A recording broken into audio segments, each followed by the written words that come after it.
네.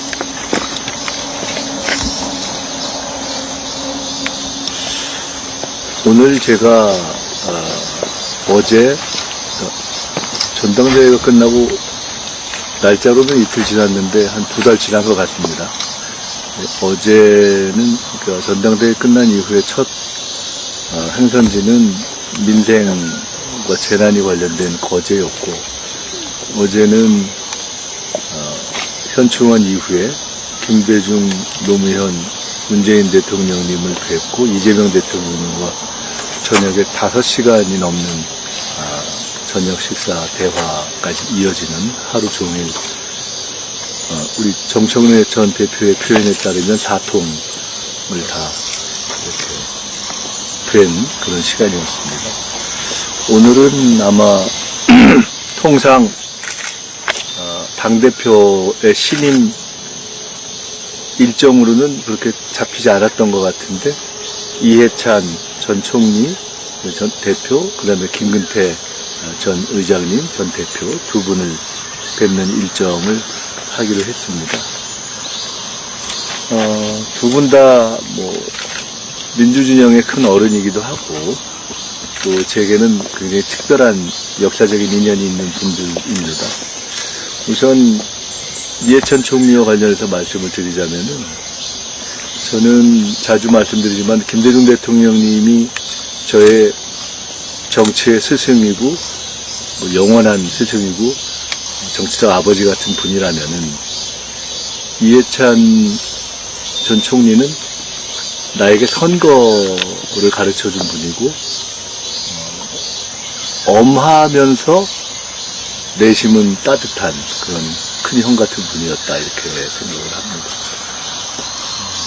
이해찬 전 총리가 선거의 신인데, 이해찬 전 총리 스스로도 치렀던 그 수많은 선거 중에 가장 즐겁고 보람있고 자부심을 갖고 잘 치렀다고 생각하는 1995년 정권교체의 첫 기틀을 넣은 95년 조순시장 선거를 이해찬 위원장, 백이선 비서실장, 김민석 기획단장 겸 대변인 셋이 DJ가 파견해서 완전히 그 당시로서는 파격적인 새로운 선거를 치러서 거의 4% 지지율에서 시작해서 선거 승리를 일궈내는 놀라운 결과가 있었습니다. 약간의 에피소드를 재밌게 얘기한다면, 그 선거 때 서울 포청철 조순이라는 슬로건을 공모했던 이해찬 총리의 공모에 제가 응해서 제 슬로건이 당선이 됐었고, 또 그때 저는 처음으로 아마 우리 야당사에서 여론조사라는 것을 분석적으로 보면서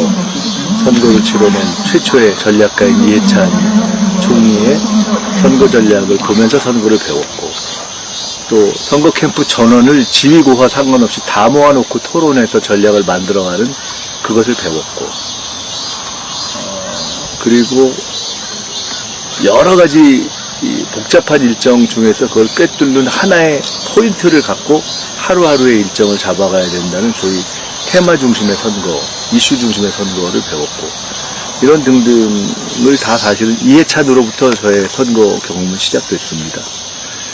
그리고 나서 참 많은 선거를 같이 치렀습니다. 김대중 대통령 선거를 할 때도 이해찬 총리가 실질적인 기획을 하고 저는 대통령님을 내내 수행했었고, 노무현 대통령님 때에는 이해찬 총리께서 본인이 기획본부장을 할 테니 저보고 부본부장을 맡아서 같이 치자라고 말씀하셨는데, 제가 당시로서는 선거에 관여하지 않고 서울시장 선거 후에 낙선 상황을 북한의 해외 유학 장학재단을, 국제재단을 만들겠다고 말씀드리고, 이해찬 총리가 잘한 생각이다라고 해서 그렇게 하기로 했다가, 이 총리께서 중국 출장을 가셨을 때 제가 단일화가 안 되고 거의 선거가 질 것 같이 되는 상황이 너무 안타까워서 거의 한 달 동안 고민을 하다가 제가 그때 단일화를 위한 탈당을 결심했었는데, 그때 유일하게 제가 그 단일화 과정에서 그 후 오랜 동안 마음에 걸렸던 것이, 다른 누구에게도 사실 정치인들에게는 미안하지 않았는데 이 총리께 말씀을 못 드렸던 것이 제일 마음에 걸렸고 죄송했었습니다. 그리고 2002년에 서울시장을 제가 나갈 때 10년 제가 서울대 사회학과 후배인데, 유난히 사실은 그 사회학과에 대한 애정이 강했던 분이어서, 저를 10년 후배인 제 선대위원장을 맡아주셨는데, 이제 인연도 있고, 근데 그때로부터, 18년 후에 제가 2020년에 삼선으로 돌아오게 됐는데, 가장 강하게 그 후보 단일화를 위한 탈당 과정에 대해서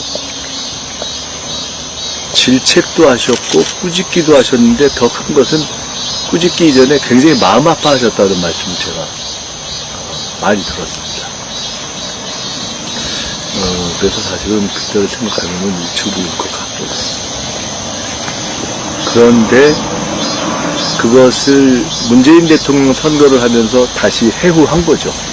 문재인 대통령 선거 때 이해찬 총리가 선대위원장으로 제가 종합상황본부장으로 하면서 매일매일 머리를 맞대고 선거를 치렀고, 그렇게 만나기 얼마 전에 이 총리가 제가 그때 민주당으로 합당을 하면서 복귀했을 텐데, 이 총리께서 어느 상가에서 저를 만나서, 이미 무뚝뚝한 분인데 요새 상당히 메시지가 좋은 것 같아 이러시더라고요. 그게 나한테 대한 일종의 용서였어요. 근데 이제 그렇게 하고 문재인 대통령 선거를 치르고 해단식을 하는 날, 문재인 대통령이 당선되셨는데 각자 한마디씩 하는데, 저는 대통령 당선보다 이해찬 총리하고 같이 선거를 치른 것이 사실 나는 이번 선거 제일 기쁨이다라고 공개적으로 고백을 할 정도로 좋았습니다. 참 단단해졌구만, 이런 말씀을 하셨어요. 그렇지.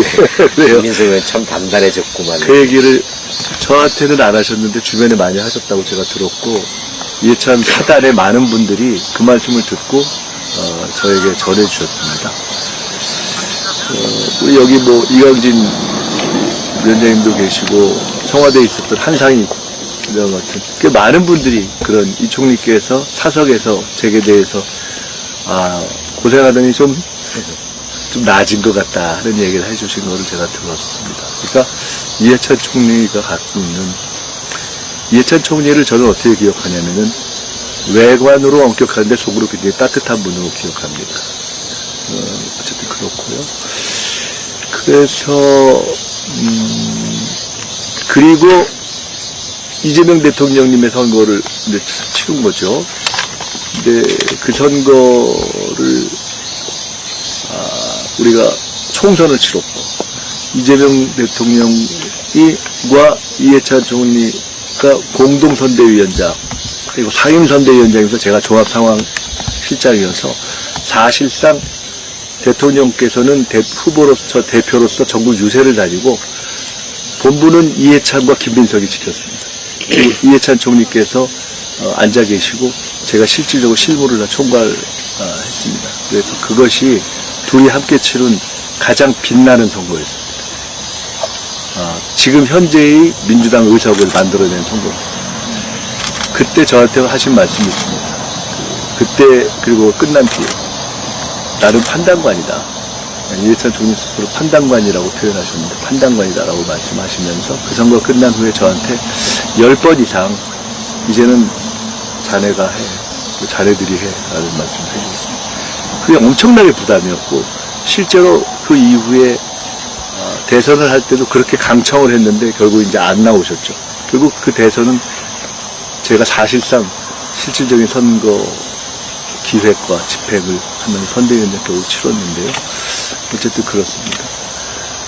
그런 인연이 있고, 그런데 마지막에 이제 이 총리께서 그래도 공직의 책임감 때문에 이제 평통을 맡으셔서 베트남에 가셨다가 오시고, 제가 미국에 갔다가 와서 추서까지 하게 됐던 그런 인연이 있었습니다. 조금 길어졌습니다만은, 저는 이해찬 총리의 정치를 이렇게 봅니다. 가깝게서 쭉 보면서. 첫째는 선공후사, 선당후사의 정치고, 두 번째로는 판을 만드는 정치였다. 이렇게 봅니다. 그 시대를 보고 판을 만드는 정치였다. 본인이 뭐가 되려고 하는 정치가 아니고 큰 진영과 세력의 판을 만드는 정치를 하셨다. 이렇게 생각합니다.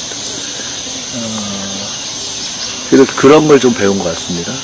저는 원래 제가 기대하기는 저는 철학적으로는 김대중의 뒤를 잇고 당에 있어서의 역할로서는 이해찬의 뒤를 잇겠다는 생각을 오랫동안 해왔습니다. 이해찬의 뒤를 이을 일종의 전략가의 계보라고 할까, 판메이커의 계보를 이을해야 되겠다는 생각을 하고 있었는데요. 어쨌든 그렇게 됐습니다.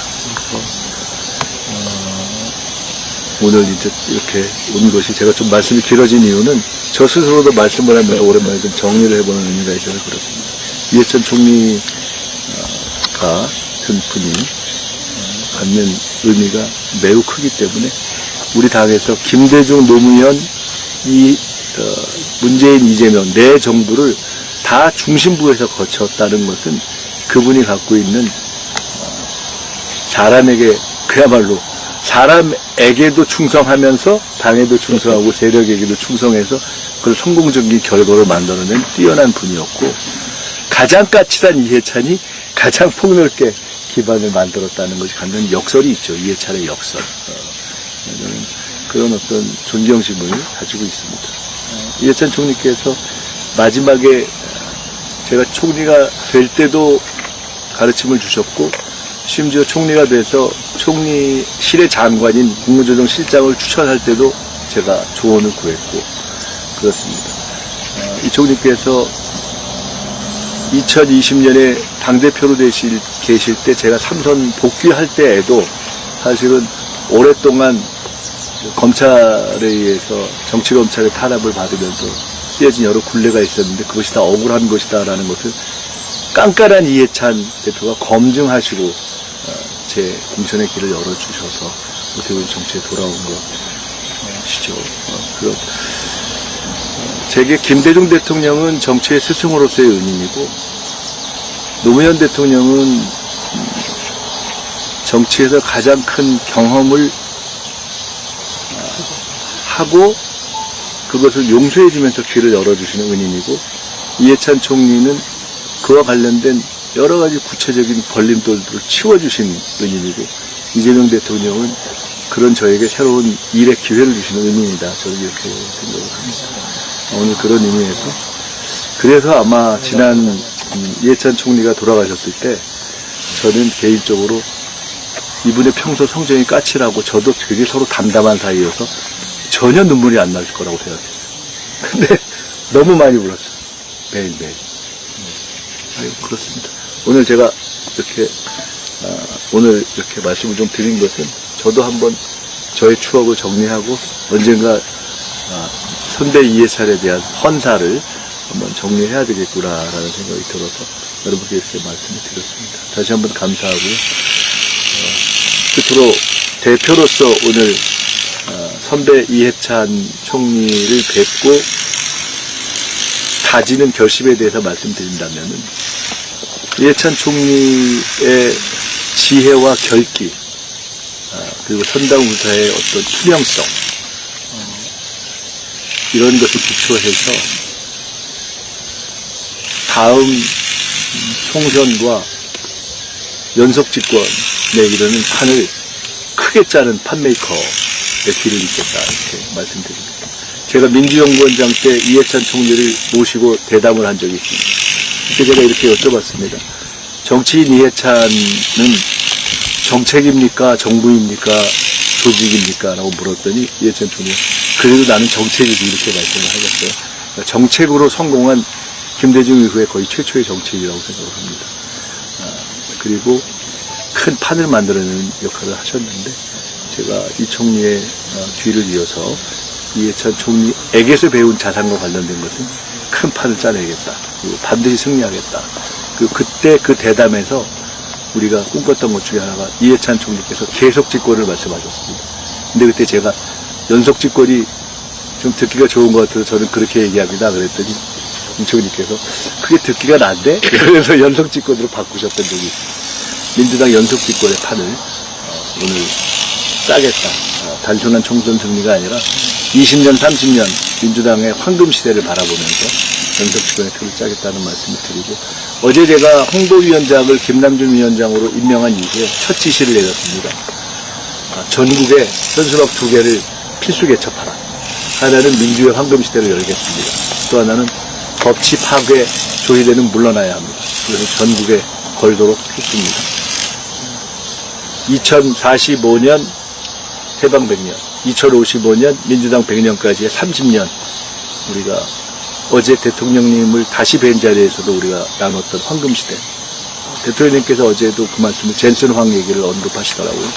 민주의 황금시대를 여는 연속 집권의 판을 당대표 김민석이 이해찬 전 대표님의 뜻을 이어서 확실하게 만들어내겠다. 이렇게 하는 것으로 오늘 아침 추모의 인사겸 결의를 대신하겠습니다. 네, 고맙습니다. 마무리하겠습니다. 질문